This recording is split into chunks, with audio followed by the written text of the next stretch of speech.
everybody.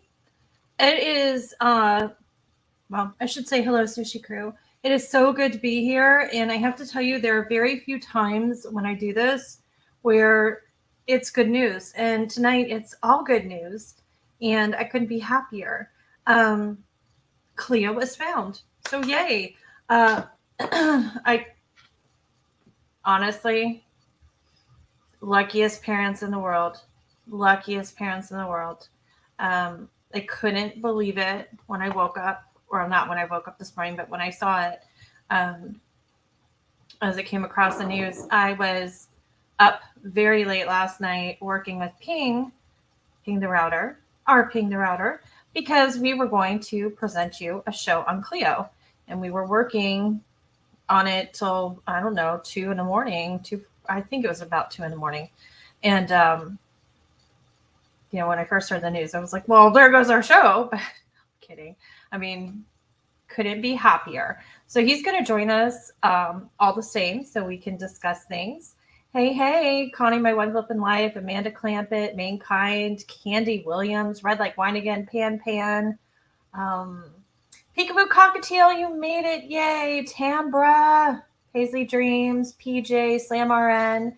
So yeah, super, super good stuff. Rebred, Sherry Runs Late, Insightful One. Just scrolling through here. Terry QR. Yay, Malmac. All the good people. Kathy Suter, Empress. Talk a lot of caca. Louise Haraway. Oh my goodness, it's a full house. Yay. So before I go and play this video and Pink joins us, I want to clear up some rumors here. Trisha is fine. I promise you. She has some stuff she needs to take care of on Websleuths. And she's just fallen behind on doing that, Websleuths.com. And I told her, I said, just because I have Scrappy here and Boo in my lap and, I have your favorite hairband, people think that I've hijacked your show. And I would never do that. I mean, I have your animals and your favorite jewelry, but that doesn't mean anything. No, I'm kidding. I don't have any of that stuff. They're safe at home with her.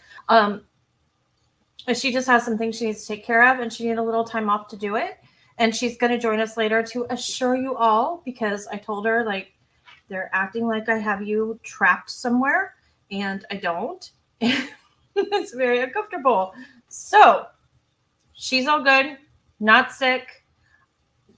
Nothing's wrong. It's just a matter of, sometimes one area of your life is kind of falling down and the other area of life is doing good. And then you have to switch. She's just in that mode right now. She needs to go and work on Websleuths.com. She needs a couple of days to do that. So she's going to check in as well. Talk to her many, many times in the last 24 hours. All is well. I 100% promise. Aw, Amanda, you're sweet. Thank you. All right. So let's get right into it. I'm going to play, it's not really a press conference, but it's the announcement of the finding of Cleo Smith. It's my privilege to announce that in the early hours of this morning, the Western Australian Police Force rescued Cleo Smith. Cleo is alive and well. A police team broke their way into a locked house in Carnarvon at about 1 a.m. They found little Cleo in one of those rooms. One of the officers picked her up into his arms and asked her, "What's your name?" She said, "My name is Cleo."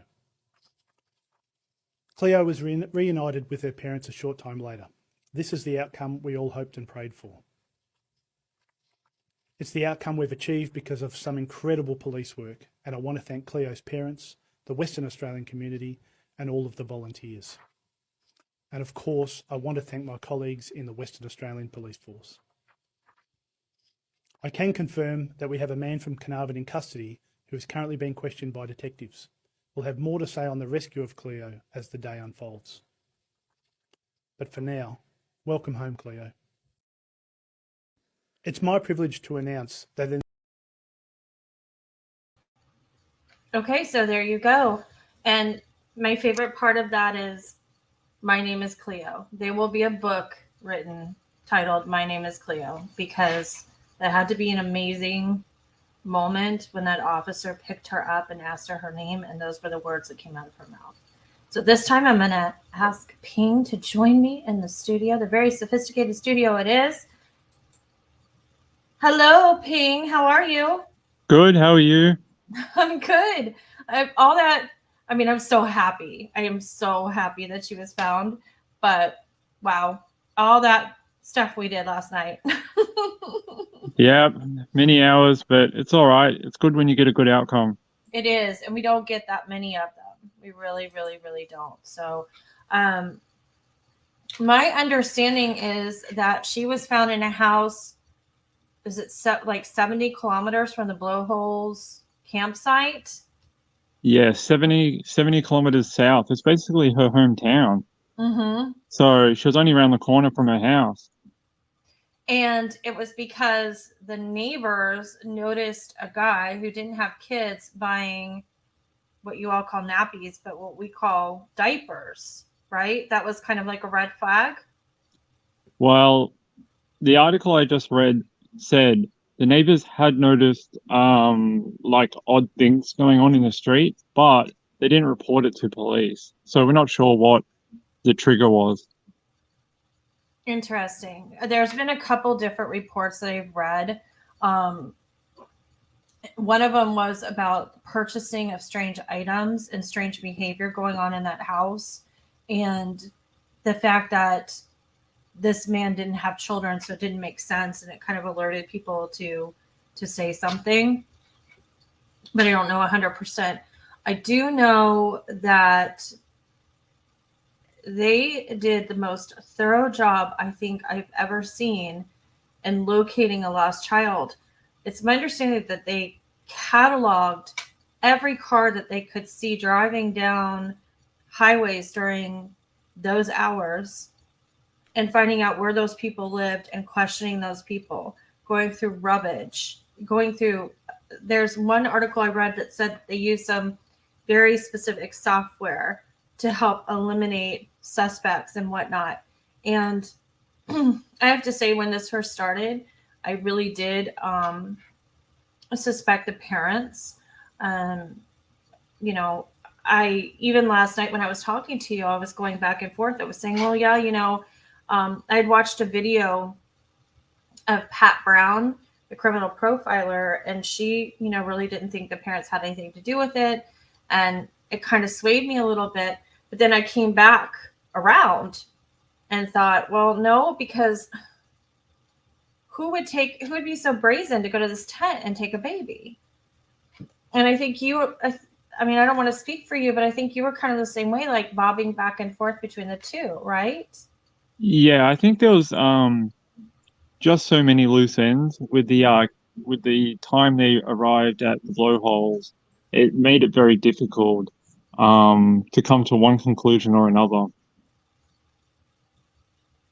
They're asking if she was harmed in any way, and I don't believe so. I mean, she's in hospital right now. I think that's just precautionary to have, checks and stuff done. Right. Hopefully she'll be released and nothing will be wrong. Gosh.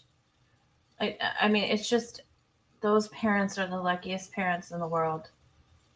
It's amazing. The AFP, WA police, and the WA government really deserve a lot of, kudos and congratulations and well done, and just amazing the effort they put in. It really is. And WA. Someone said SA? No, WA. WA. One of the things that you and I talked about last night that I didn't realize or hadn't taken into account was that, well, maybe you can explain it to them so that I'm not speaking for you. That tell them why they had to find Cleo in the WA. Tell them why that was the only place they would have been able to find her. Oh, right. Because down here in Australia with COVID, it's very difficult to move between different states right now because the borders are locked, basically, and you need passes and permission and all sorts of stuff to get into different places. So if she had moved between state lines, they would have known because there's cameras and people and checks. So she had to be in WA. Right. And for somebody to avoid the cameras too, all the CCTV cameras, which this person seemed to be able to do, they kind of had to be a resident of the WA or done a lot of advanced work. And this was really, really planned. And then all of a sudden the opportunity presented itself and they jumped on it, right? I think so. Those kind of areas do tend to have like a lot of back roads and, you know, beach tracks and things like that. But he had to have known about them to do it. So, yeah, I agree. It's absolutely incredible. I'm going to go and I'm going to pull an article that I found from, I don't know if you sent it to me, Ping, or if it's, I think you did. Let's see. It says, I'll go ahead and put it up on the screen so we can read it together. Y'all, we had timelines. We're good to go. But I mean, this is like the best thing that could have possibly happened. And again, don't get to come on here very often and tell you good news. So this is all good news. Let's see. I'm hoping they actually explain a little bit more about the technical side, because they said they use cell phone data, and it'd be interesting to know if they isolated all the numbers from the blowhole area and then worked backwards. Right.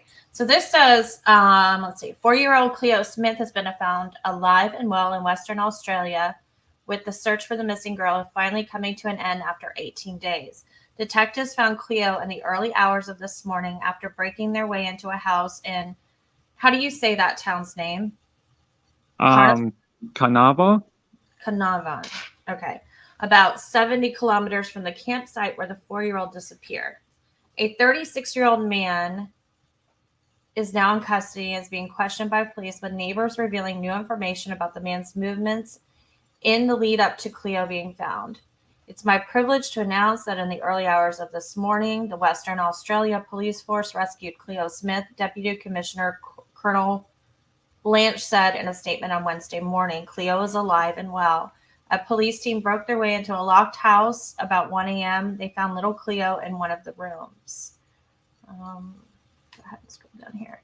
A police team broke their way into the locked house about 1 a.m. They found little Cleo in one of the rooms. One of the officers picked her up into his arms and asked her, "What's your name?" And she said, "My name is Cleo." Cleo was reunited with her parents a short time later. Western Australia Police Commissioner Chris Dawson told ABC there is no family connection between the man and the family. "I can simply confirm there's a 36-year-old man in custody," he said. Neighbors of the quiet man have described seeing him buying nappies in just 2 days before Cleo was discovered. One man told Sunrise he saw the man in Woolworths buying Kimby's, a brand of nappies, which he thought was odd, as the man doesn't have children. "The other day, on Monday, we saw him in Woolworths buying Kimby's and that," he said, "but it didn't click what he was buying them for." The neighbor said everyone on the street was familiar with each other, but said the man tended to keep to himself. "Everyone knows the person who stays at that house, but no one would have thought it would have been him," he told reporters. "We were shocked."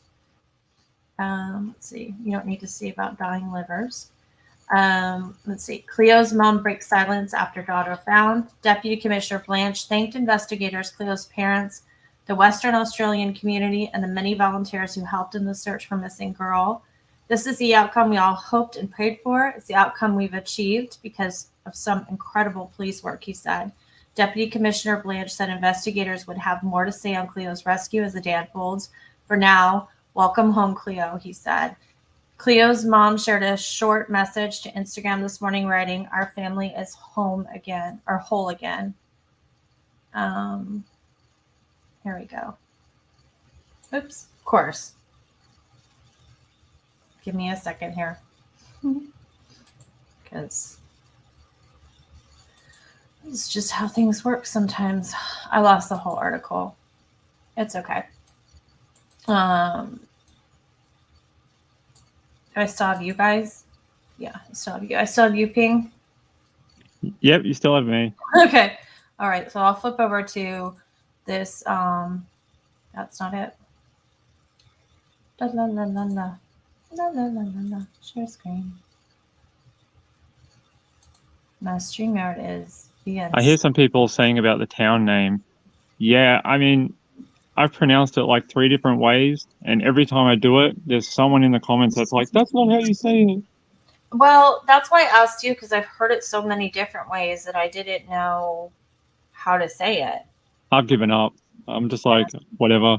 Well, I'm just skipping over it when I read because I know, like, I'm not going to please anybody. It's not about pleasing you. It's about saying it right. And I can't find a right way to say it. Maybe it's a dialectal thing, you know? I don't know. It's probably just Aussies taking letters from things and not pronouncing it and shortening stuff. Yeah, I think so. So here's the timeline of like how everything went down. Can you all see that on the screen? So let's see. If that would stop. All right, here we go. So Western Australia police minister received a call from Colonel Blanche early this morning, and he said, I was quite stunned. Honestly, I think everybody, you'd begin to fear the worst, particularly the time that had passed. It was just incredible news, wonderful. I'm very proud of the WA Police Service. He thanked all the police involved, particularly the lead investigator, Rob Wild. He said it was a result of hard police grind, hard work, and good policing. And we should all in Western Australia be incredibly proud of our Australian police force. So, yeah, she's been missing since October 16th. So this is quite amazing, today being the 2nd.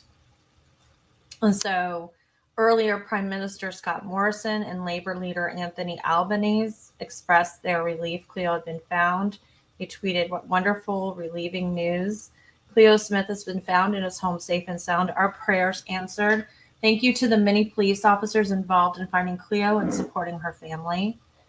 And then let's see, the Labor leader tweeted, such happy news. Cleo Smith has been found alive and well. To all those who tirelessly searched for this little girl, you deserve our thanks. A lot of different tweets from different people about this. Just incredible work. I'm trying to find the one that talks about, let's see, maybe it's this one. Forensic experts have expressed their shock and admiration that Cleo was able to be found alive. Murdoch University forensic scientist Dr. Paola Magni said finding the child alive so quickly is a rare outcome. We have in the history of criminology many cases about abduction, and kids have been found 15 years later as adults. In this case, the 2 weeks is such a good outcome. She said the police would have used a mixture of traditional policing, digital evidence, and profiling analysis. The 36-year-old man who police have in custody has not at this stage been charged. I don't know why. Nobody had permission to have Cleo. They got to take him to be formally interviewed, I'm pretty sure, in Perth. Mm-hmm. Or like further down near, where the headquarters are. So we might not see charges until tomorrow, maybe later tonight or something. That makes sense. That makes sense. I'm just trying to scroll through here. I know one of the things we were talking about last night is the $1 million reward.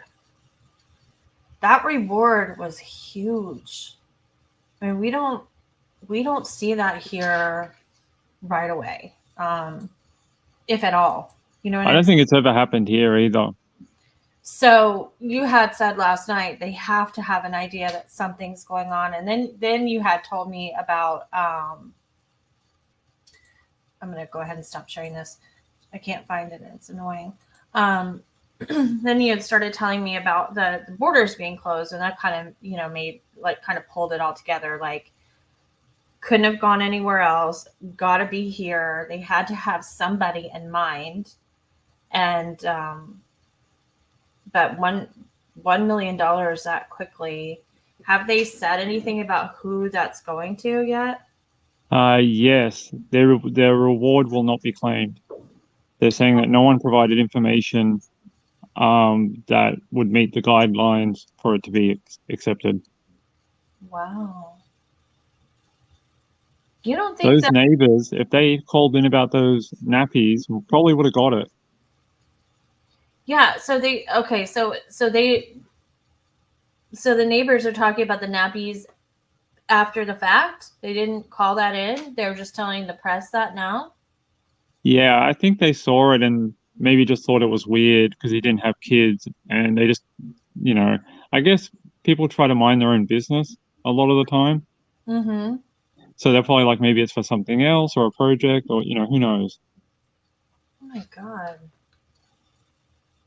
That's a little, I mean, with that much publicity and her being gone that long, that to me that's crazy. But then again, we have people here that say it's none of my business or I'm keeping to myself or what have you. So I don't know. Kathy Lynch is asking how old is Cleo? She was 4. She was 4. So she was probably still potty training, something along those lines. Hi, DL Mom. I didn't see where you first popped in, but I see you now. Hello, hello, hello. I see now she says, hi, everybody.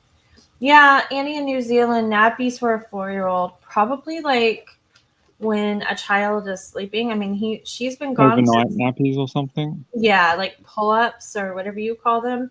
They called them some specific name. It was like Kimbies, Kimbies.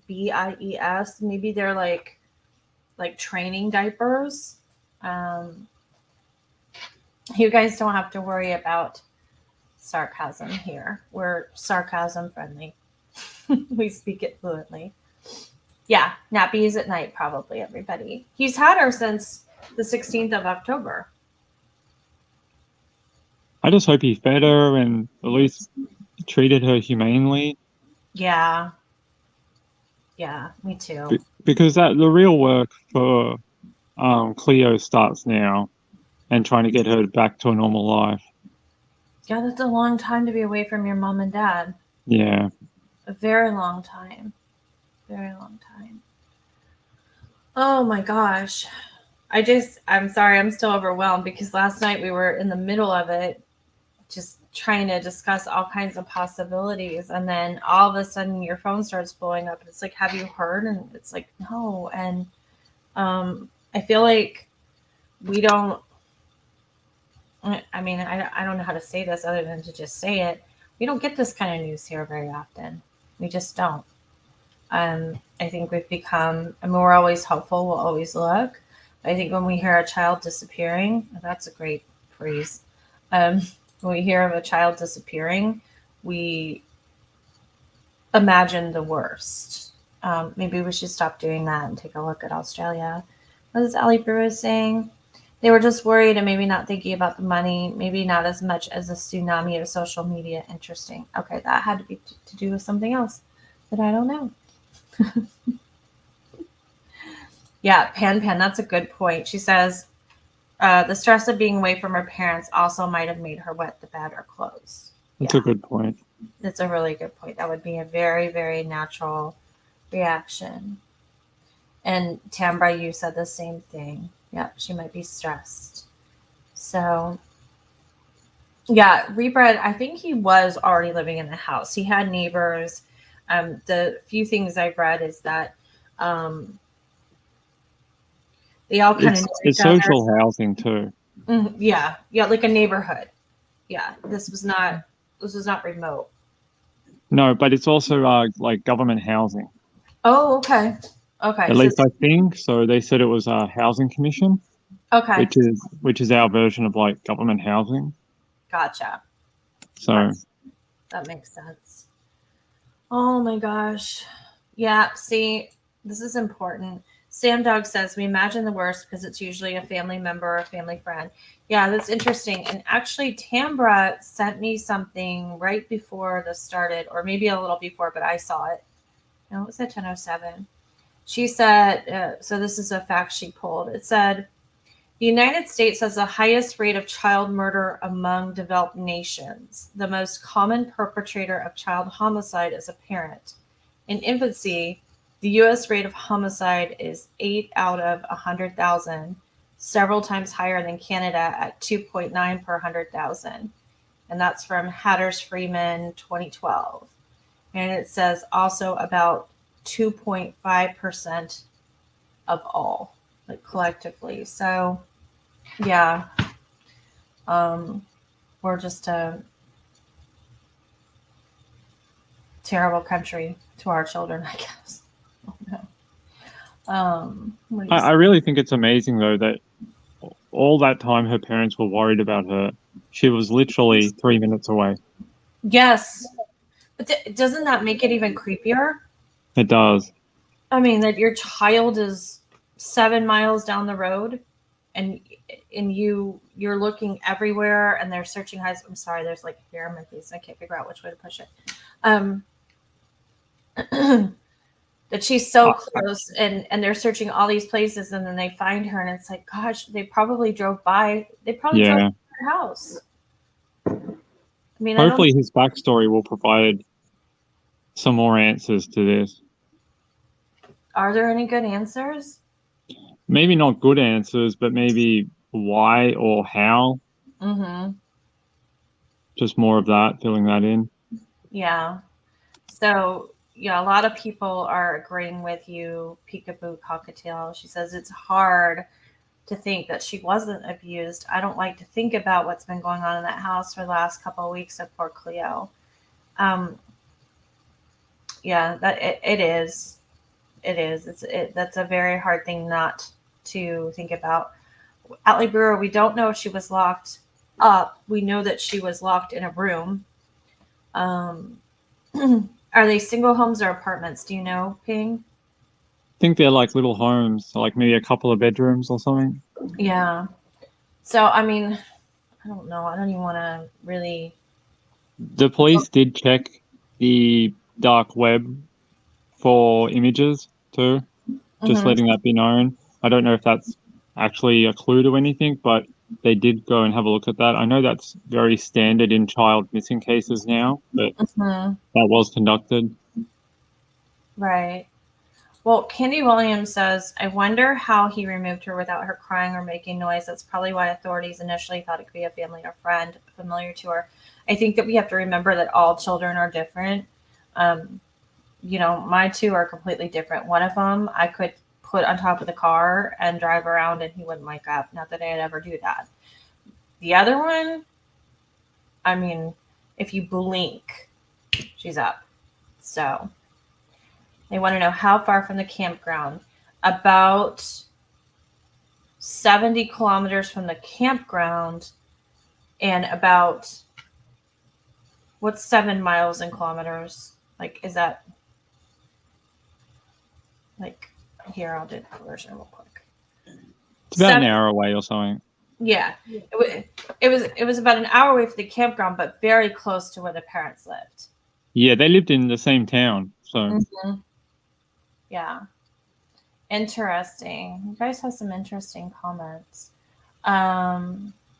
Except for some of them, which are still interesting. It's just I don't know what they mean.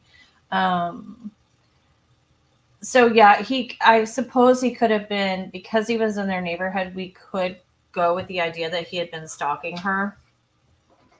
Also, 70 kilometers is 43 miles. Okay. There you go. All right, good. So 43 miles from the campground, but like less than 10 miles from the parents' home. That's right. Yeah. And so, it might be. I'm kind of hoping it's like this. It's never good to take a child that's not yours, but maybe he just had an obsession with a child and he didn't do anything to her, and he just wanted one of his own. And let's hope that's the case.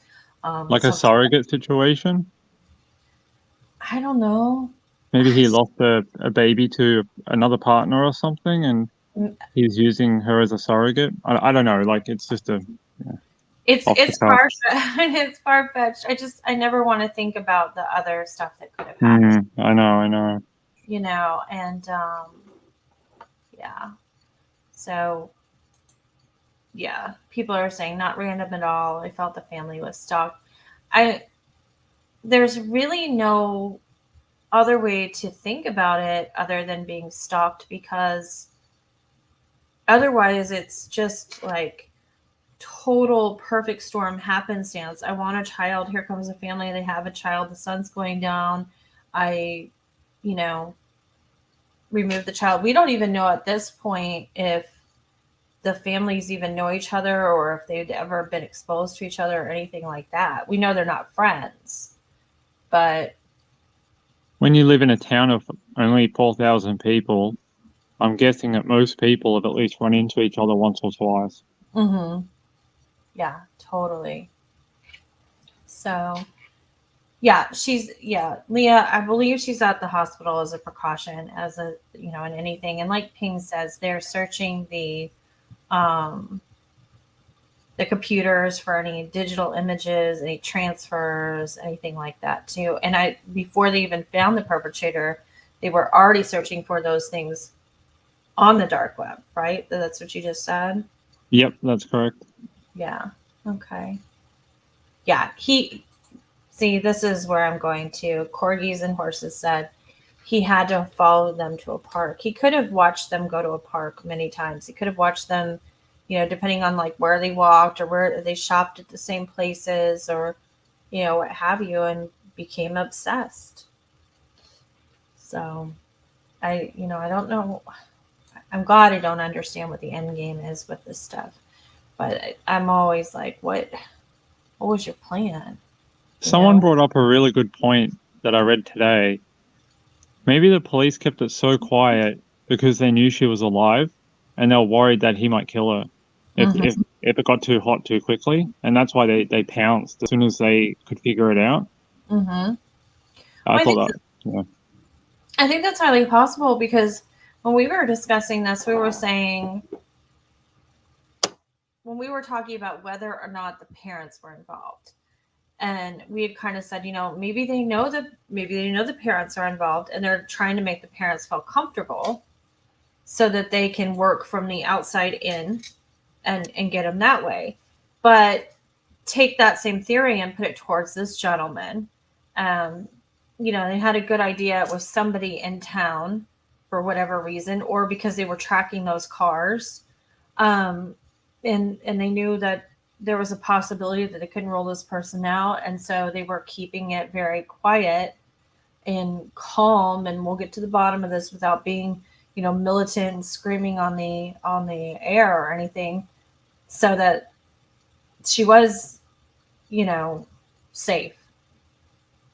And if that's the truth, I mean, that worked. And it doesn't even matter if it's the truth or not. They just did excellent police work. I'm completely overwhelmed. I still have like 20 articles I want to read that I haven't gotten to yet. It's just insane.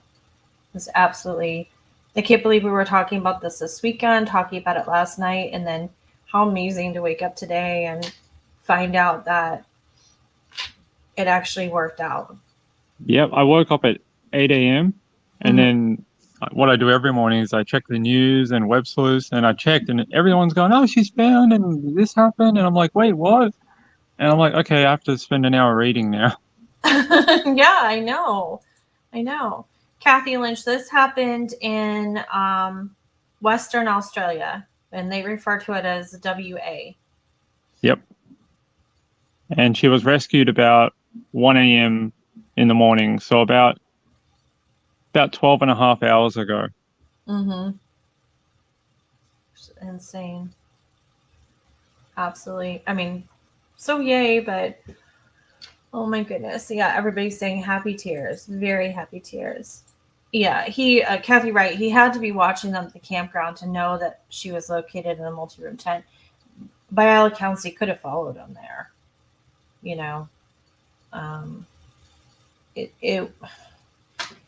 I wasn't there, but in that situation, that tent, that remote campsite, the fact that they got there later in the evening, all of that, you would think that somebody would have to know they were going or follow them in order to take advantage of that. So, could have been social media stalking too. Maybe the parents were like, hey, we're going on holidays. We haven't been on one for a long time. Yeah. G-Dubs wants to know, she says, True Crime Sushi and Ping, did they find her due to a tip or strictly police investigations? I'm wondering if anyone will collect the reward.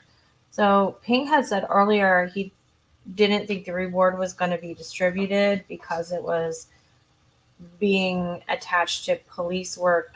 It seems that these neighbors that talked about the purchase of the nappies or the diapers were saying this to the press after the fact and didn't, not 100% correct, but at this point, I don't think they called it in. Right now it looks that way, but when you get these breaking news stories, it's only been about 5-6 hours. It could be completely different tomorrow. Right. They, and like you said, they have to debrief him. They have to debrief the people in the area. They have to get everything together. Yeah. No, that's a good idea, Kathy Lynch. Never tell people where you're going. I mean, tell somebody where you're going, but don't put it on Facebook. Let's see. Insightful One said, I was following an Australian reporter. She reported it before I saw it anywhere else. Took a while for others to report it. So I found a clip on TikTok of a guy, a reporter, standing outside the house where they found him that was kind of the same thing because it was completely disorganized. I didn't put it up because, see, the thing is, some of his information 3 hours later was not correct, and I can't fault him for that. He was in the story. You know, he was like gonzoed into the story. He happened to be standing in the neighborhood and it happened to happen behind him and he was just going for it and things weren't confirmed. But yeah, I think like Ping said, you're going to see a lot of that because the story is very, very fresh. It's still developing. There's still a lot of things to do on the back end. I mean, the most important part is that Cleo is found. The rest they can take their time with, you know, as long as there were, I mean, obviously, as long as there were no other children involved, and I think we would have heard that at this point. So, what are you guys saying? I feel like it would have been pretty far, or he would have risked the parents hearing the car. He had to have been following them. He had to have been parked down the way and then, or like Ping said, read it on social media by some way or another, and then showed up in the middle of the night to do it. But to me, it would seem more probable that he would be watching and waiting because those kids got up in the middle of the night. She got up. Well, also, the time they got there, Amy, like they only got there about an hour before sunset. Mm-hmm. Well, that was part of what made me skeptical because I was thinking, I mean, I know everybody's different, but for me, I was like, who goes camping with kids and gets there an hour before sunset? Like, to me, that just does not sound like fun. Like, you get there, you drag everything out, and all you're trying to do is like put kids to bed. Like, it didn't make any sense to me. And then I was like, I mean, I said a lot of things last night to you that I'm not afraid to tell you guys because I was trying to play both sides and figure this out. And I was saying, you know, did anybody ever actually see Cleo at the campsite? And the answer to that is no, they didn't. They say they heard her voice, but we don't know 100% that was her voice. I mean, that was what, you know, sometimes parents want to hear their child's voice, you know, and things of that nature. And then they had taken some photos there, and the photos didn't have Cleo in them. You know, the ones that were reported in the press, they were, you know, the baby. And then another one showed up later, of course. But there were a lot of reasons. The fact that they had gone out to the parents' house 3 times and searched, like, I don't know, 7-8 hours at a time. It's a very, very small house. Didn't you say it was like a 2.5 bedroom? I think it is something like a couple of bedroom house. But that makes more sense now. Maybe last week there was a storyline saying stalking was involved. Mm-hmm. Maybe that's for real. Then they didn't want it to get out. Yeah, that's possible. With what we know now. Mm-hmm. But I felt like there were just a couple things that it wasn't like, oh, I know the mom did it or I know the parents did it, but I had questions, and I understand that they don't give us all the information to work with. But I I mean, I felt that there was some valid stuff because, you know, we hadn't heard if Cleo went to school or, you know, preschool or play groups or, you know, who, if they'd been seen in the neighborhood or any, you know, anything like that. So to wake up this morning and have this resolve was just crazy, incredible. So I'm going to read a couple of y'all's comments and then we're going to switch topics here. And the actress I hired to be Trisha, Trisha Griffith, is going to be here in a few minutes too. So, literally, you guys, I must have got 25 or 30 private messages. Like, is she okay? Is she, you know? And I was like, I'm not. I don't want her tied up. I promise. She's okay. She's hunting down that guy that gave her the fake clown. That's exactly what she's doing. Yes, or the fake clown has like spider web spinny things coming out of its fingers, and she's like up against a wall, and Boo's trying to save her. Hey, Jenny Penny, it's always good to see you. Oh, speak of the devil. Wait, Beetlejuice. Wall, and Boo's trying to save her. Hey, Jenny Penny, it's always good to see you. Here she is. Oh, there she is. Hi, guys. Hi. I Hi. told you I had Boo and that, you know, Ping had Scrappy, and but it was okay, you know. Yes. And the actress I hired to play you was on her way. Yes, you guys, they have kidnapped me, taken my animals, and I don't know what to say. They're just evil, evil people. I am just so happy to be here. And thank you, Amy, for inviting me and for taking over this time since I'm not going to be here this week. And literally, you guys, it's just, I have so much I should be doing on Websleuths that I keep postponing because I'm doing something with the, with the live stream. And I just thought, I'm going to take this week off because nothing's going on, right? And and I'll just get it all done. And that's all it is. Everything is absolutely fine. I'm doing great. Life is good. And even better today, hearing this news. This is fantastic. So I want to make sure I understand. We don't know yet if it was a tip called in or it was just police work.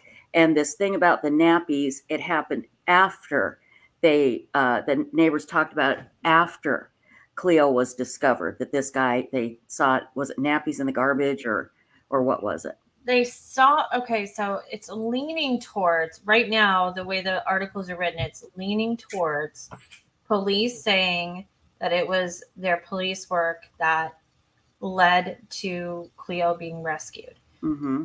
There are neighbors that told reporters that this person, this 38-year-old man, was a little strange. He lived alone. And that now that they think about it, they saw him a couple days ago or within the last couple days at the Woolworths buying nappies, and it didn't register with them at the time, but now it does, that it was Right. weird. So we don't really have a clear answer of whether they called that in or if it's like after the fact thing, like where you think about something and you're like, holy cow, that meant something. Yeah, exactly. Yeah. Hold on, guys. Scrappy Joe is whining, and he takes precedent over everything. So talk amongst yourselves. I can still hear you. They're all saying hi to you. They were, hello, darlings. yes, they were all saying hi to you. Yes, nappies are diapers. Hi, Judy. Hi, everybody. Yes. I miss you guys. Oh, and I have a little teaser for you. Next Monday, I have a little surprise for Ping. I'm not going to tell him what it is, so he'll just worry and wonder. Oh, no. Ping, Yes. what do you think it is? She's probably sending me the doll. Oh, that doll, it makes me crazy. Here's that little sucker playing Memories because it's so old, because it's haunted. It's an old haunted doll. Scrappy's just laughing at it. It is. It's laughing at me.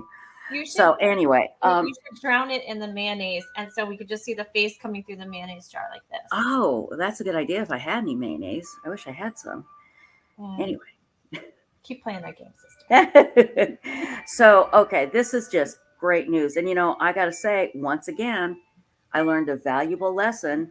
You know, here I am thinking, oh, I'm so amazing, because when the mother said, I don't know what I'd say to the kidnapper, of course that means she had something to do with it. Well, no, she didn't. She was just overwhelmed and didn't know what to say. And that doesn't mean every word out of their mouths should be analyzed and looked at as possibly being guilty. But I am so delighted. And again, it is so rare for this to happen. It really is. Yeah, we rarely get to talk about these things. And, you know, anybody that knows me, like, of course, I will talk about cases with children, but I feel bad because I just pick them here and there for no random reason. Some of them get big right away, and of course I jump on them, and some of them are smaller and I follow those in my own time, but I can't do it every day. I can't, because most of the time, and I've had this conversation with you, Trisha, and I've had it with you, Ping. Most of the time it's the parents. And for some reason, all I can think about is a child looking up at his parents the last few moments of life going, why are you doing this to me? And I can't deal with that emotion. It's just too much for me. Yeah.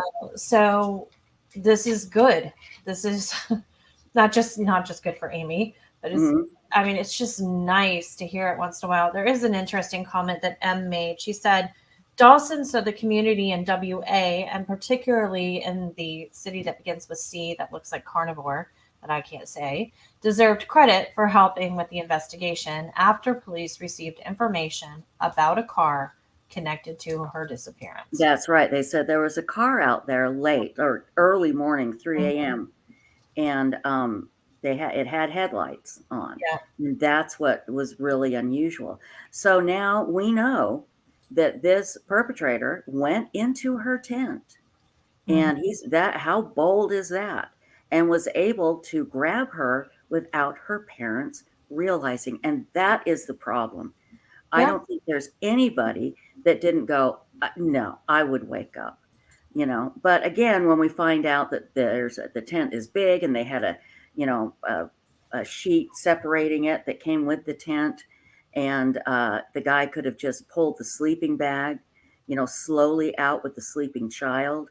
Had to be very quiet, very quiet. Well, and that's why I think, like, even if it wasn't physical familiarity, it would have been like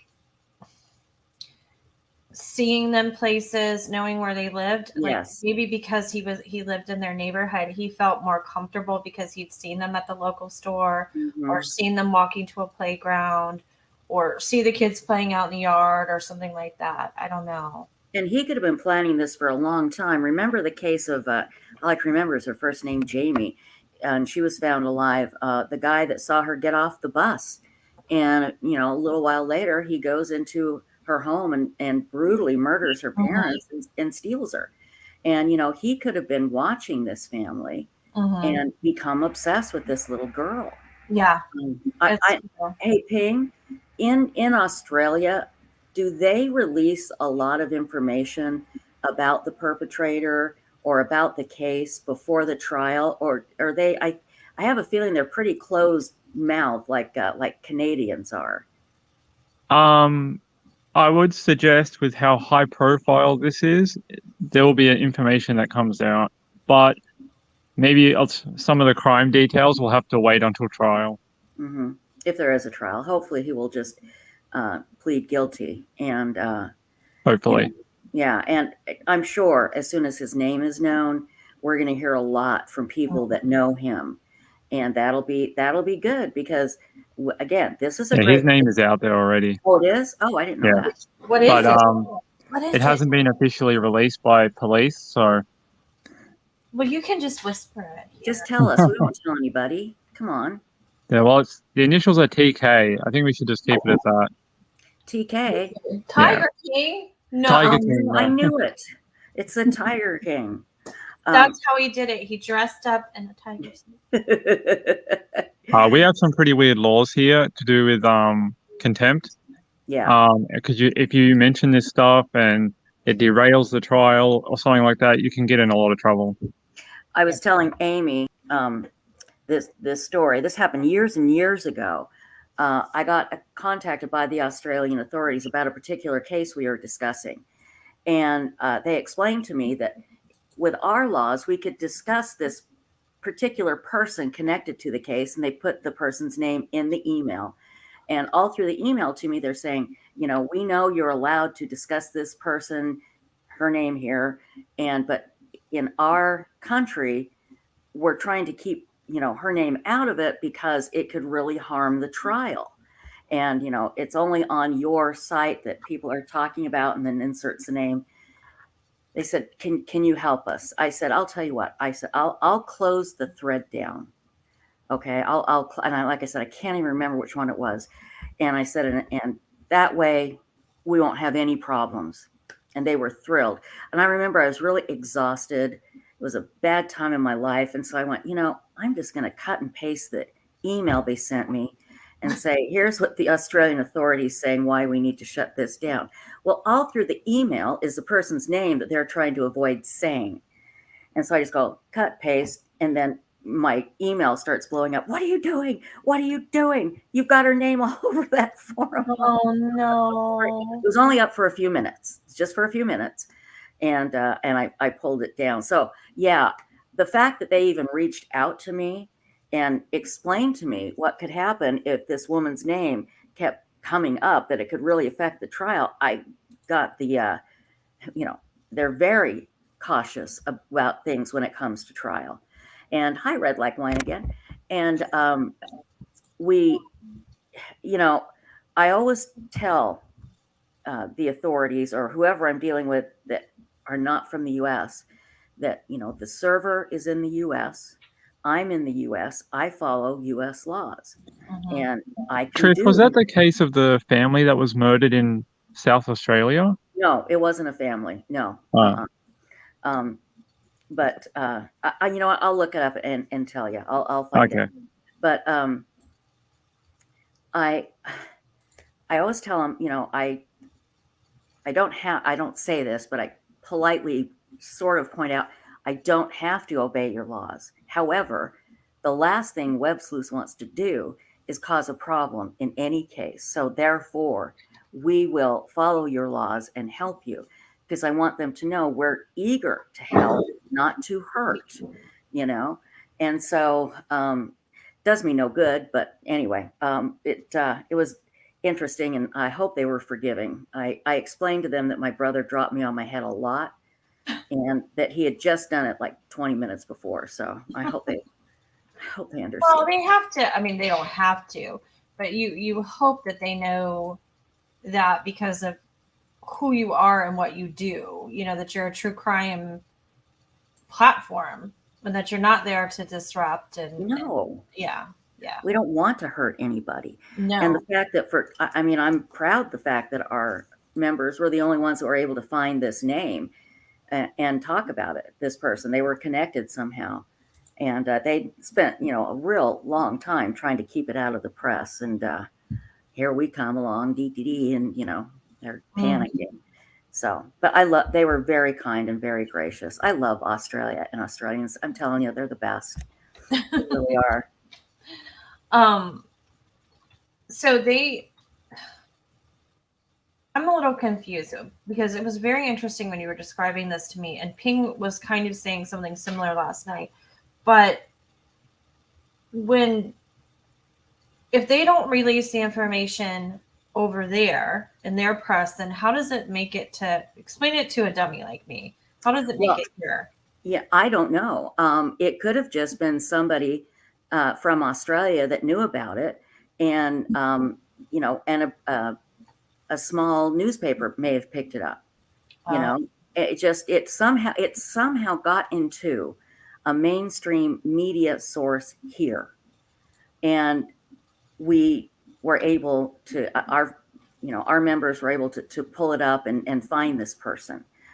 It could have been, and because I can't remember, it could have been a really small newspaper that put it out over there and then quickly removed it, but we caught it and we were still talking about it. Right. It could have been something like that.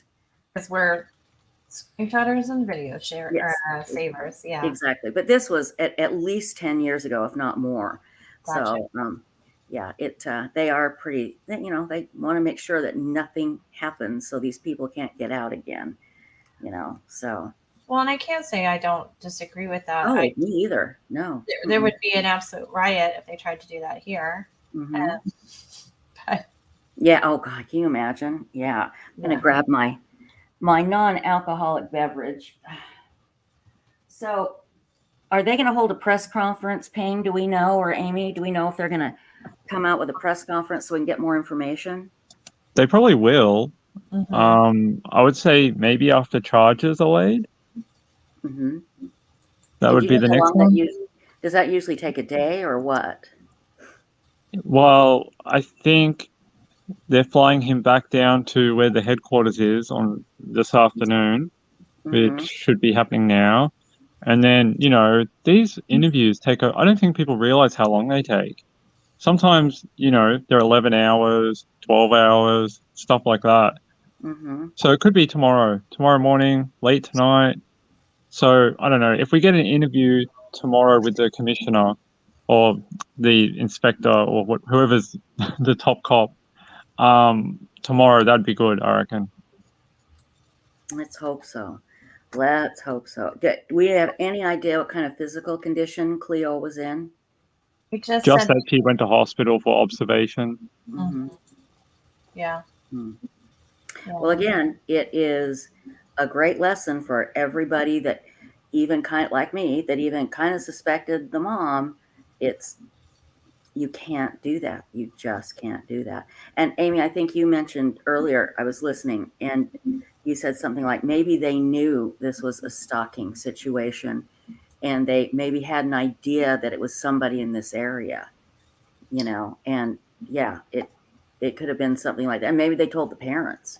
Mm-hmm. Well, I can't take credit for that, but what we had been talking along those lines last night, like, maybe they knew it was the parents and trying to make them feel comfortable, or maybe, today it was like, well, maybe they knew it was someone in the area, Mm-hmm. and they were really just trying to make that person, whoever had Cleo, to feel safe, Right. so that Cleo remains safe, Right.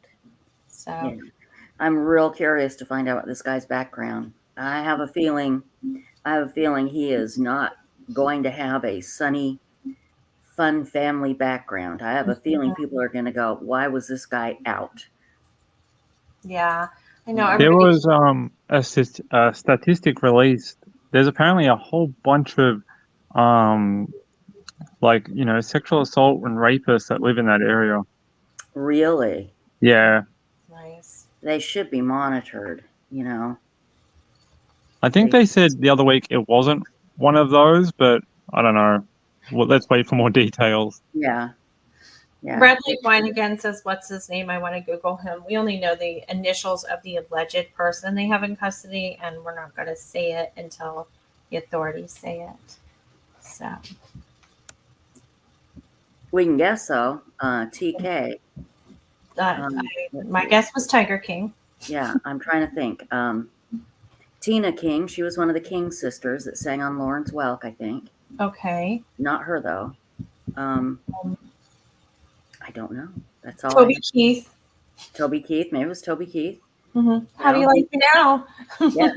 He hasn't had as many hits lately. Maybe he's feeling desperate. I don't know. Stop it. Kidding. It was a joke. It was a joke. He does people. good stuff. Joke people. You guys are talking about if this was truly a little neighborhood of sex offenders, which I'm not 100% sure, but I just read a story about a place in Orlando. This lady bought a trailer park, and the only people that live there are sex offenders. And I know, and outside, it's posted absolutely no children allowed. She has the cops driving through there all the time. She has no drugs. She has very little crime. I can imagine. Yeah. And then they have a safe place to live. So I don't know. It's Black Lab OG's birthday. So I saw. Happy birthday to you. Happy birthday to you. So I happened to see it on Facebook today, and I had to think real quick, what's her real name so I don't dox her, because that's what I do sometimes. Accidentally. And let's see. Ted Koppel is still alive. There's somebody that asked. I don't know why they asked. Oh, TK. Oh, Ted Koppel. Yeah. Oh, that's why. There you go. It's Hey, Ted I'm Koppel. a little slow on the uptake sometimes. Peter Jennings passed. He was with ABC too. Yeah, Peter Jennings was my husband. Jenny Penny's birthday's on Sunday. Happy early birthday. 21, legal at last. Yay. Yay. Oh, that's right, Lee Vogel. 60 Minutes Australia. They did do a whole story about that place where all the criminals live. I love 60 Minutes Australia. I do watch too. I prefer it over the Yeah. American version. I think I first watched it on the Vice. It was funny. I was laughing at you the other night, Trisha, because I'm a huge Vice fan. I love I Vice. actually got that from my adult stepson. Uh-huh. He used to put it on. He'd be like, "You like it?" And I don't watch TV, and then I'd sit down and be like, he was right. I liked it. Oh my goodness. Well, the other thing I have going on tonight is that our favorite police department went to a law enforcement conference this weekend. Oh. And made some very interesting statements. Do you want to stick around and listen? Oh, heck yeah. I want to hear this. Ping, do you want to stick around? Yeah, sure. I'll stick around. Yay, yay. Okay, so here we go.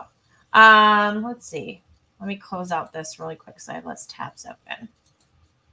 And so let me put the article up on the stream, or on the screen, not on the, but it's on the stream too. Scream 2 in a theater near you, coming for just $1 because it's so freaking old. Yeah. Okay, here we go. So here's the article.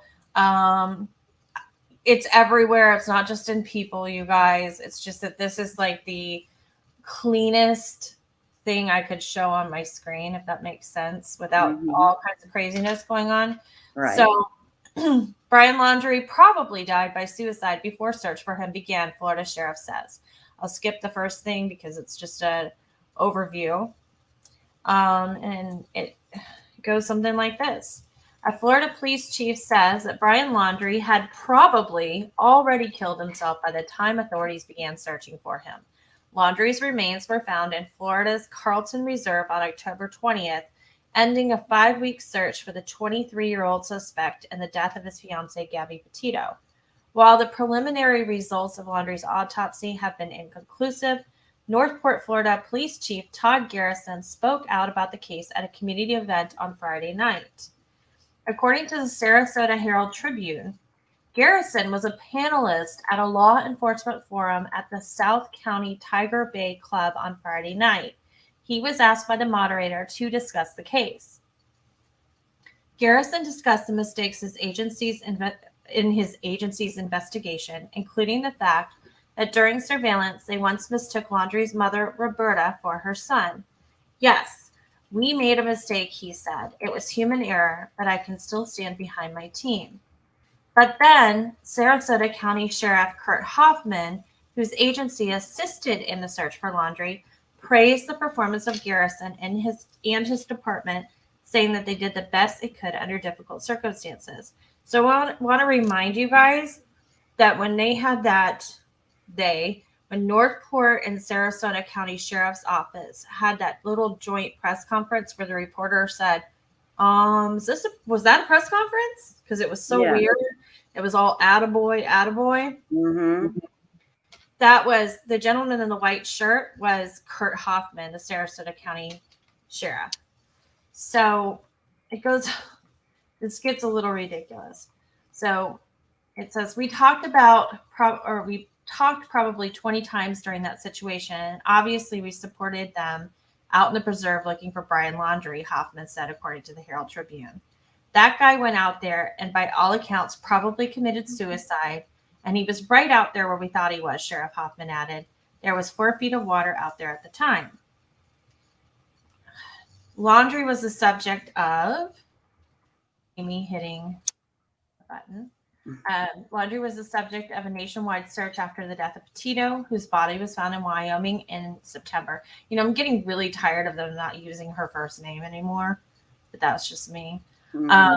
Authorities have said that Gabby Petito died by strangulation, labeling her death a homicide. Laundrie was named a person of interest in Petito's case. He was allegedly last seen on September 13th when he left his parents' Northport home, saying he was going on a hike in the park in which his body was later found. During the event, Chief Garrison defended his department for the hard work they did. I can tell you one thing, Garrison said, according to the Herald Tribune. The amount of work that was done behind the scenes, 24 hours a day, from our team and the FBI team working on the second floor of the police department, was phenomenal work. He said more than that, and I have, let me stop sharing this. I have a report from Ashley Banfield that I would like to play, and it is difficult to listen to because I think that maybe I get my emotional reactions from her, and she is somehow related to me, unfortunately for her. So I have Banfield queued up, and I'm going to go ahead and play that for you guys right now.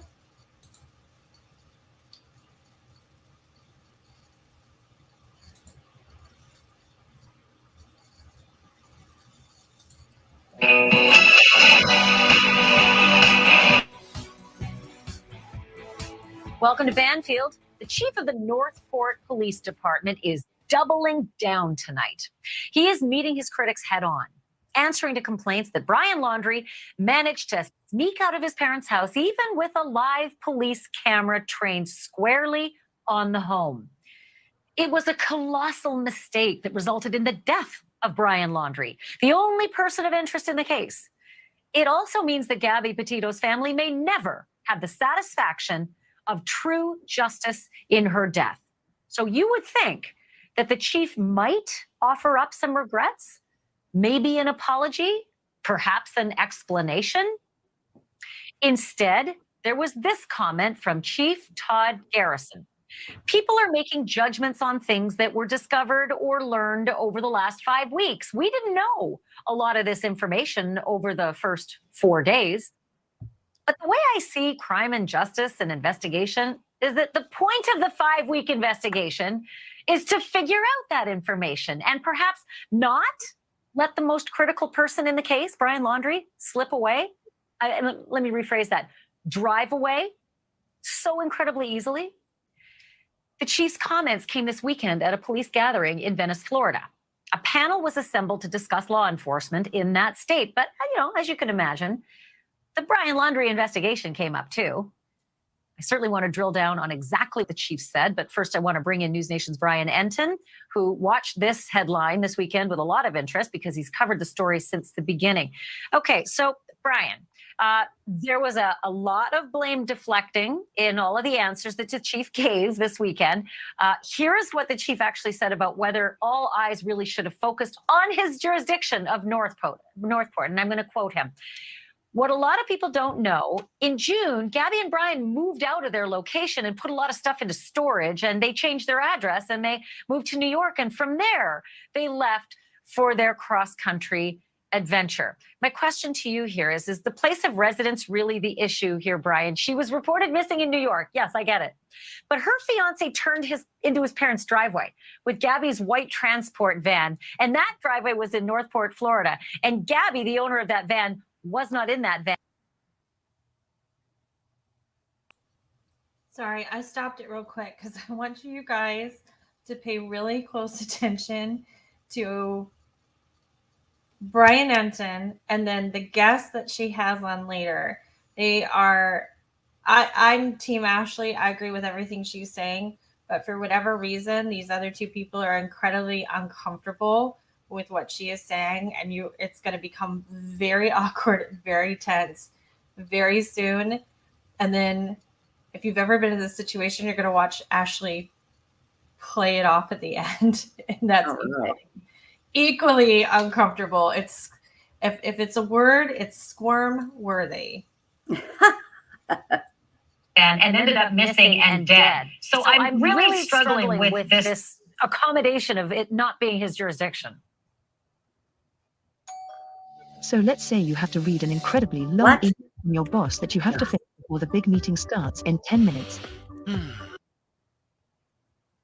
Yeah, it's interesting, Ashley. Two things. First of all, the chief is owning up to the mistake to a certain degree. I mean, he did say in those comments that he believes in transparency and that he wanted to come out right away and tell the public, yes, we made a mistake here. They thought it was Roberta, but they thought it was Brian, but it was actually Roberta, which, you know, all of our mouths sort of dropped open when we heard them first come out and say that. But he says he is trying to own up to it. The other thing is there was some confusion in the beginning, Ashley, about the jurisdiction that was going to be in charge of this missing persons case.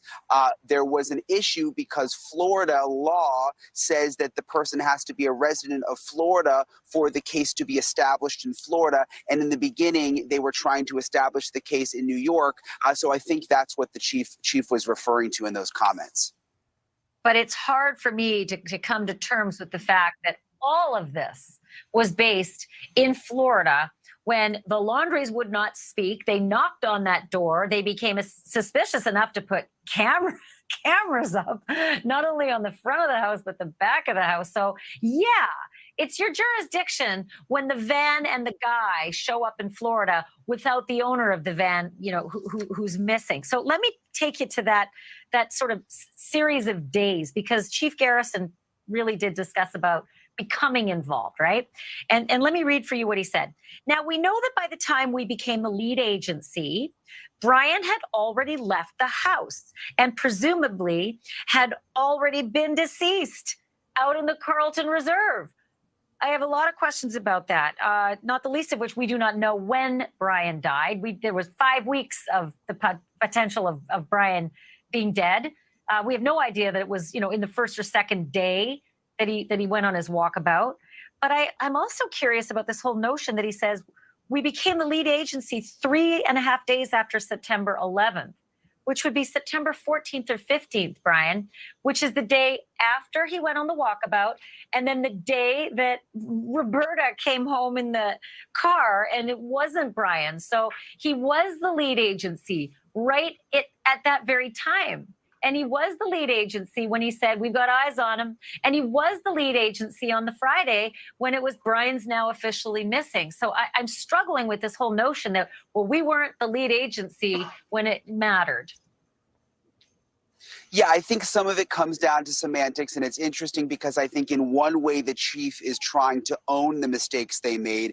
In the other way, he's trying to say, well, technically we weren't the lead agency in the beginning because technically Brian and Gabby left from New York, and at that point we thought the New York authorities were in charge of things. But you brought it up. Bottom line, lead agency or not, they were doing surveillance on the house. They were setting up cameras. They had an officer out there watching. He has admitted that himself. And he has admitted, bottom line, that the officer thought it was Brian returning home, but it was actually Roberta.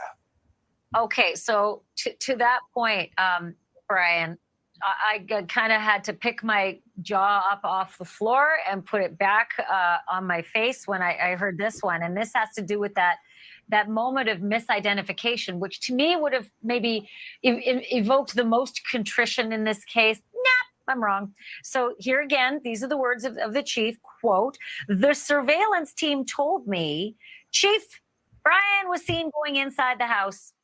It was 100% in my belief that what the team told me was accurate. There was nobody more surprised about that than me.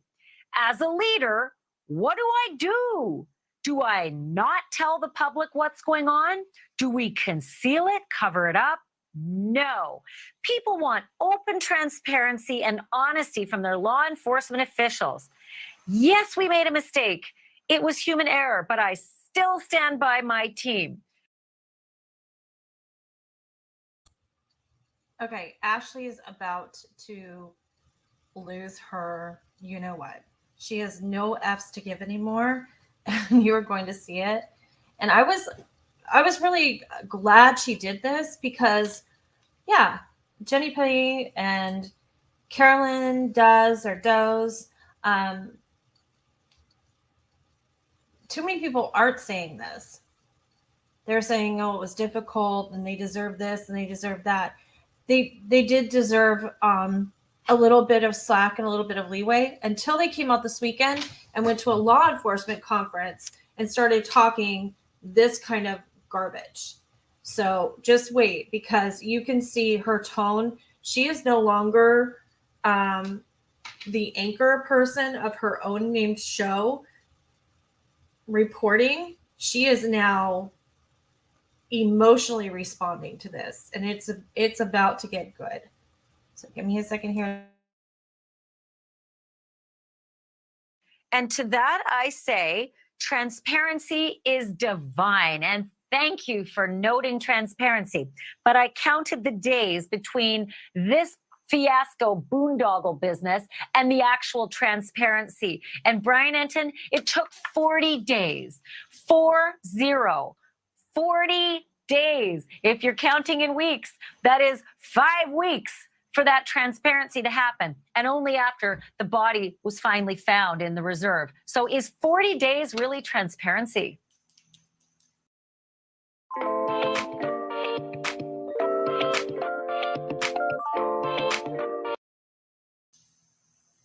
And we were all wondering all of this time. I mean, I was the reporter who asked that question on that Thursday. Do you know where Brian Laundrie is? And he said yes, and he said it confidently. And we had no reason not to believe him or the police. They had been saying that all week. So I was sitting outside that house thinking to myself, they know where he is. He's either in that house in hiding and we haven't seen him, or he's someplace else, which is sort of what I was thinking at the time because I hadn't seen him coming and going, but police are following him and you know where he is. And it was just so interesting when we later learned that that wasn't the case at all. And you're right, it did take about 5 weeks for them to explain sort of what was going on behind the scenes, that this officer doing surveillance had made such a big mistake. Okay, Brian, stay with me. I want to bring in another very strong voice into our conversation. It's Chris Swecker. He's the former assistant director of the FBI's Criminal Investigative Division. You probably recognize him because he led the hunt for the Olympic Park bomber, Eric Rudolph. Okay, Chris, wow, this weekend, right? I didn't expect all of this to happen, but it did. And I want to... Okay. You guys know that showing this video, I have to stop it every once in a while anyway, so I apologize. But watch how this guy reacts. This part is probably the most difficult, the most squirm-worthy portion of this video, but it's important. It's important. I'm going to just bring special note to you because you know how this stuff works. I just watch it as a viewer, but you work in this stuff. And when it comes to this misidentification of Brian's mom as Brian, again, middle-aged woman, wears flouncy blouses, she's kind of short, on the heavier side maybe. And then Brian, who's like a dude with a beard, who's tall and skinny and 23. This is the quote that I'm going to give to you now from the police chief. As a 30-year law enforcement veteran doing surveillance, this is not uncommon. And if any expert out there says it is, they're lying to you. So, Chris, is it not uncommon to make that kind of a surveillance blunder? Well, I'll just say this was not their finest hour, and it's certainly no time to spike the ball in the end zone. I don't know how much surveillance they've done within that department. They're a 17-person department, a chief and 4 sergeants and 1 lieutenant, so a third of them are officers, and 1 detective. So I doubt they've had much experience with surveillance. So I would question their frame of reference in terms of how to do surveillance and what types of surveillance there are. This should have been a preventative surveillance, the type of surveillance where you don't mind being noticed, that you're visible and you're aggressive and you're trying to deter certain conduct, that being fleeing the jurisdiction, because they didn't have all the answers at that point. There may have been confusion about, who was a lead agency and who wasn't, but the fact remains, as you pointed out, Ashley, Petito's van was right there. it was in his driveway. He had been there for 10 days without reporting her missing. He was there. So all the elements of a potential crime were sitting right there in that house, in that driveway. So that should have been the focal point. I would not concede that this is the type of mistake that's made all that often. I've done surveillance too, and I'm not a police officer. I'm just a reporter. But I also know that if you decide to go to Starbucks, you do at your own peril. If you miss that thing that happens in 30 seconds to a minute, that's on you and your Starbucks. But whatever it was, they missed an entire car backing out of a driveway with a bearded kid in it, and then somehow didn't get it that it was a mom coming back. Okay, so the next thing I wanted to ask you about, this one really kind of got under my skin. So this is what the chief said, quote, "I can tell you one thing, the amount of work that was done behind the scenes 24 hours a day from our team and the FBI working on the second floor of the police department was phenomenal work. That work led the search teams to locate Gabby Petito, deceased." Just let that sink in for a second. Let me repeat it. That work led the search teams to locate Gabby Petito, deceased. You guys, does anybody remember Northport police being involved in the discovery of Gabby Petito's body? Because I really, I must have missed that whole thing. I must have missed that too. Yeah, must have been out to lunch. Maybe did they only? Oh, I know what. Did they only show it in South America? Like Australia was blocked, we were blocked, Canada was blocked, and it was a rights issue. Yeah, I mean, what the F, you guys? I don't know how they can. Where is that coming from? What did they do in the search for Gabby? Oh, I was like, where's it coming from? I'm like, it's coming from Chief Todd Garrison of Northport Police Department, who was showboating this weekend at a law enforcement conference with his I'm sorry, I had to take my jewelry off. I was like, I'm about to put my hair in a ponytail. Where is he getting that from? From his warped mind?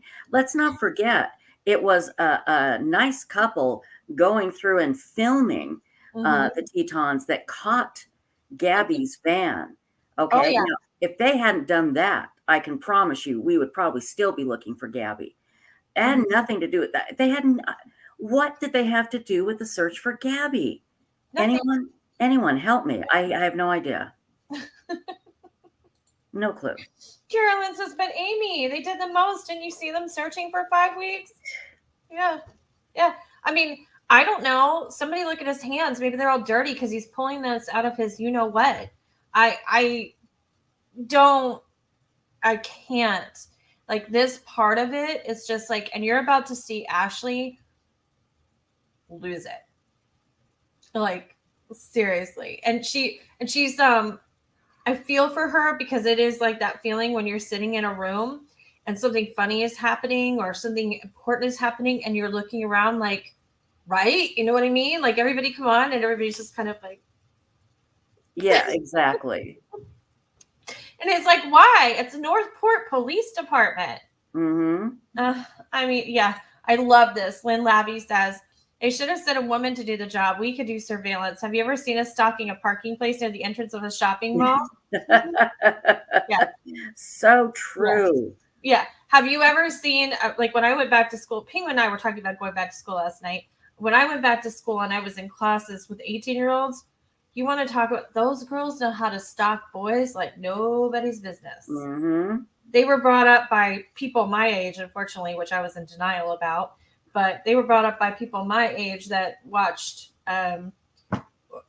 Snapped, ID Right. Channel. Yeah. Invented the internet. Yeah. All right. So I'll go ahead and stop texting me, sillies. Not you guys, somebody else. People trying to sell me stuff. Yeah. Hold on one second.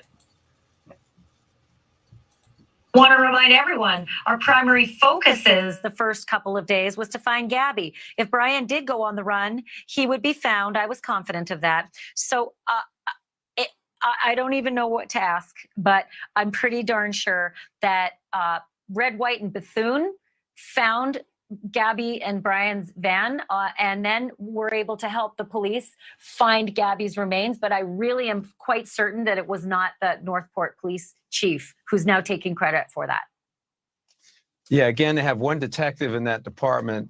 By the time when Gabby's body was found, that created federal jurisdiction. There may have been the peripheral involvement of the FBI up until that point, but once that body was found, I think the FBI went into high gear, and they have evidence response teams. They have the resources to man the call centers. They have the resources to chase down leads nationwide, put out appeals to the public, and follow up on those leads. So, you know, they may have been part of a much larger team. And when I say larger, more like a national level team of FBI and other law enforcement agencies. But I think he may be stretching a bit to say that their actions resulted in the location of Gabby's body. I don't think that's the case at all. You're just a very wonderfully well-spoken diplomatic person. I am not. And I want to bring Brian Enton back into our conversation, Chris, because he just came back from Wyoming, from Utah, retracing those steps. And Brian Enton, to be clear, it was Red, White, and Bethune spotting that van, going back over their social media feed, and then helping the authorities to find those bones, 1,000 feet that you walked through. I saw you forge the river up to your knees in water. It was not the Northport police that helped get the local authorities and medical examiner to Gabby's remains. Just walk me through that part again.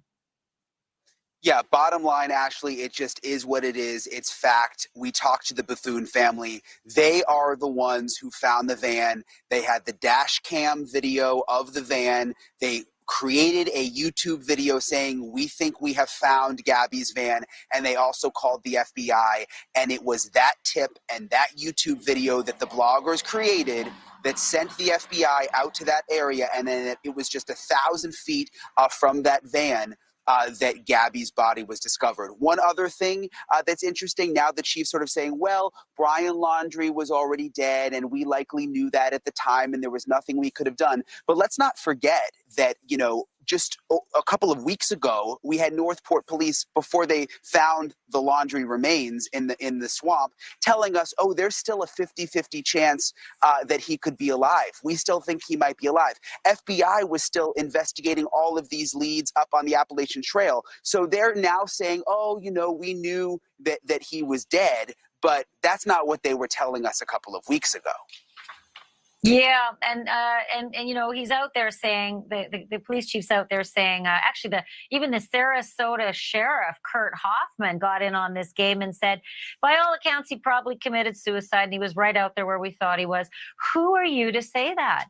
We don't have the autopsy back. We don't have the anthropology results back. We don't know how long, you know, Brian was out there. We don't know if he died on day 1, 6, 10, 20. We know he was skeletonized, but in that kind of heat and that kind of swamp, and with those kind of animals, it doesn't take that long. It doesn't take too long to get there. All right. Well, I'm glad that you guys have, you know, made me feel like it's not just me, that I'm just livid at seeing this stuff. Like, stop with the attaboys, for heaven's sake. Brian Enton, thank you. Great work again. Chris Swecker, bless your heart. You're so gentle. I know that deep down you're probably like, you know, that law enforcement's better than this, but you're, again, very diplomatic. Thank you so much. Straight ahead. Thanks, Ash. Thank you for watching. Click the red subscribe. So I love that she doesn't hold back. You know, I can't compare myself to her, but I look up to her because if you've ever heard me, and people complain about it when I go on my rants, that's kind of what I'm like. Like, enough is enough. Nobody else is going to say it. I'll say it. I don't give a, you know what. And she really called them out. Really, really called them out. And I even went so far as to look at the timeline of, like, when this video came out. Let me just double check it here real quick so that I'm confident when I say this. This video was released yesterday, and then people started writing articles of the same. So she's definitely the what would you call it? The maverick and bringing this to light and discussing it. And again, I think we can. I think we can have some consideration for Northport Police Department because they are so small and because they are inexperienced and whatever. But it's when you go to a law enforcement conference over the weekend and you start taking credit for things like the discovery of Gabby Petito's body when your, little Florida banjo playing, swamp riding, what, hasn't left the state. So Ding, ding, ding, ding, ding, ding, ding. yeah, I mean, seriously, have you ever heard it, Trisha? No, I haven't. It's shocking. And I'm laughing not because it's hilarious. I'm laughing because it is so ridiculous. They just can't stop. They should just stop talking about it. Yes. They should just shut up because they're going to be called out all the time. They just have to keep patting themselves on the back, and I don't understand it. I love how she's like, enough with the attaboy. Yeah. Weren't we saying that like 3 weeks ago? Mm-hmm. It was when they had that press conference. Right, because so Brian was, and it's hard for me to wrap my head around this. Brian was found on October 20th, you guys. Today we're going on November 3rd, and like 14 minutes my time, I'm going to be in the future. Ping is way in the future. Yes. I'm next in line to be in the future. And then Trisha's behind me. I'm way behind. Yes. But no, the weird mom is the one that's way behind. Oh, that's true. I mean, she's pulling up the rear, literally. That's right. Absolutely. But it's going to be November 3rd. So that puts us at 14 days, 2 weeks, a fortnight, if you will, Ping. Mm-hmm. And these guys go to a press conference this weekend with no cause of death, no manner of death. And they're like, he probably killed himself. And we knew it the whole time. We knew where he was, but there were 4 feet of water. But we found Gabby. It's like, what are you doing? When they said that, I'm like, I don't even know how to respond. They can't stop themselves. I know. Pretty soon they're going to say they know who was on the grassy knoll and where the second gunman was that killed Kennedy. I mean, really, they're just going to keep giving themselves credit for everything. Yeah. There were 2 Brian Laundries on the grassy knoll. Yep. Exactly. Next, they'll be like, we found Amelia Earhart. Right. Oh yeah, exactly. And the whatever sacred tablets of all the religions that are looking for their secret tablets and change their name to Indiana Jones and I can't. It'll be like Mayakahatchee Matt or something, because it's Florida. I'm just reading chat. Chat's just got some great lines in here. This is great. But yeah, Amy, this is shocking. This is really shocking. And somebody with a good shoulder, a good head on their shoulders needs to sit them down and say, shut up. Don't say another word about this. Okay. Quit giving yourself credit for things that nobody thinks you had anything to do with. Mm-hmm. And just shut up. I thought they would have learned after the Attaboy press conference, when it was, I felt like, hey, what is this? Are we going to get out some rulers and start measuring you guys? I mean, that's what it felt like. Mm-hmm. It felt like these 2 guys were trying to, show up the FBI from the day before. Mm-hmm. And somebody needs to sit them down. And, one of their fellow officers from New York City maybe needs to sit them down and say, you're just making it worse. Shut up. No. Well, here's the thing, because Ping says, get out your thimbles. Ping. Yeah. Here's the thing. I have been admittedly hypercritical of Josh Taylor, who is the public information officer for Northport, Florida, because it's like, there were times when it was like, did you see they asked him, didn't your officer see the Mustang leave the driveway? And he's like, well, you guys were there. You're the press. Did you see it leave the driveway? And it's like, oh my God, like seriously, no, because it's your job. Yeah. Neener. Sound like a little kid on a playground. Yeah. And you had cameras, and that was, you had one job. That was your one job, was to watch for the Mustang. Not only did Brian leave, not only did a bearded, skinny, bald,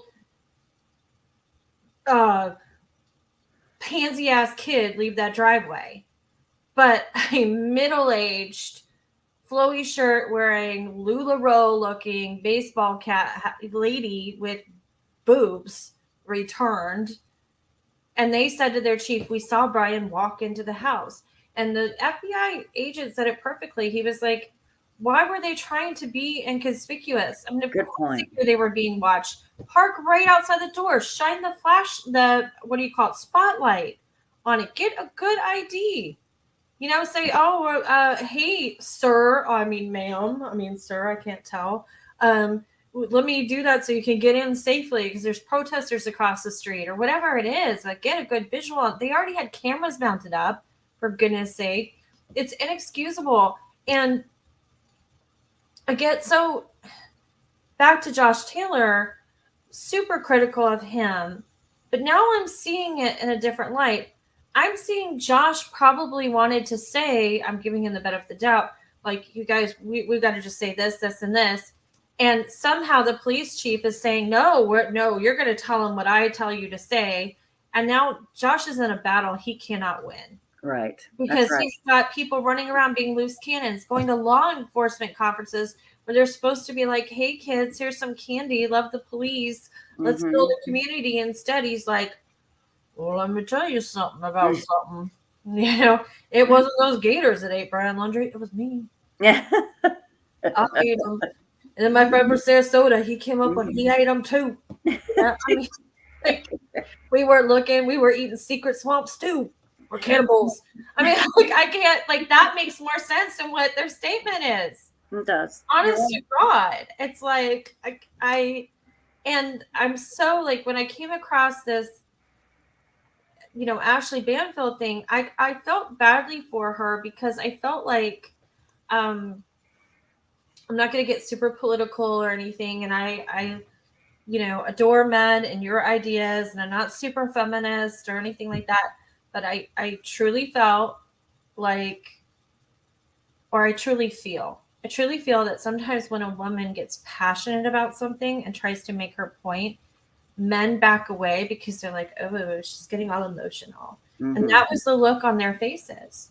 Yeah. It really was. And was she getting a little animated? Yes. But have I seen men do that a million times and everybody's like, so crap. Like, you know?